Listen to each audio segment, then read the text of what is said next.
Well, it has been a rough start to the season for the Hawks, who had lost 4 straight before getting a win in New Orleans last night. That's right. So tonight, even a tougher test with the Boston Celtics in town. Let's get straight to Reggie Chatman to see how they did tonight. Yeah, guys, it was rough. Lots of things make it really tough playing the Celtics. They take the most and make the most threes in the NBA. They also only have 1 loss in this young season. Oh, by the way, Jayson Tatum has come out with something to prove this year, averaging over 30 points per game. Meanwhile, Wheeler product, Jaylen Brown back in town, but not playing with a left hip flexor strain. Thankfully, Tatum did play for the Celtics. Off the steal, 0 goes coast to coast for the Celtics' first bucket of the game, and it really probably should have been a sign that he was ready to go. Meanwhile, Trae Young struggled, hits the long 2 for his only 2 points of the game. He actually left the third quarter with a right rib strain, so no Trae, and Jayson Tatum was unconscious, and it was a bad combo. He had 16 first quarter points, 26 points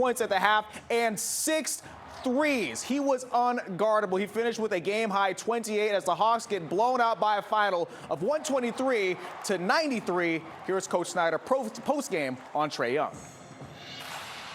I think what you've heard is what I've heard. He's been playing great. He's worn down right now. And we got a lot of guys that they're competing. And, that's all that you can ask. All right, we got some Braves news. The team announced they have extended a qualifying offer to pitcher Max Fried. Fried can accept a 1-year deal for $21.05 million for his 2025 services, or he can elect free agency, which will provide draft pick compensation to the Braves. He is expected to fetch a massive deal on the open market. All right, UJ heads to Oxford next for a tricky road game at Ole Miss. Marcus Greaves and our UJ insider Rodney DeBulsi take a deeper look into the high-powered Rebels offense. Yeah, I think we definitely up for the challenge, just simply the way we're going to prepare.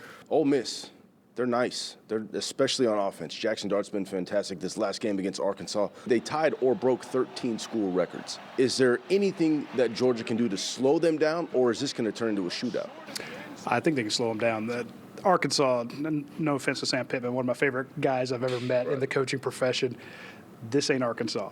I think this is a situation where Georgia needs to hang on to the ball, run the ball, keep the Ole Miss offense on the sideline, and play good defense. Actually, I think that's exactly what Kirby Smart said after the Florida game. He's like, here's the recipe for winning football. And Jackson Dart, fantastic. Great player, great quarterback. What does Georgia need to do to disrupt him? Here's the thing, if you go after him, he's very good under pressure. He's great at it. I think they're just going to have to, I don't want to say trick him, because he's seen so much football, it'd be almost impossible to trick Jackson Dart, but you can't be predictive because so much of what he does is based on what he sees. They run their RPO so well. They get so many yards out of him. You have to bring something, I don't want to say exotic, but different. You can't show them what you've shown on tape. Is there somebody on Georgia's team that you think can either have a breakout game or needs to in order for them to get this win? I've said it before. I'll say it again. It's not a cop-out, but it is a cop-out. Carson Beck.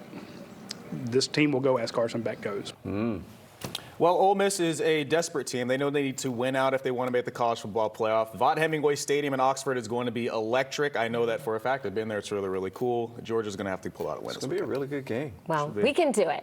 Go Dogs. Still ahead, new funding for more fire trucks in the city of Atlanta. We're going to tell you about it coming up next. Life's busy. Off is not an option.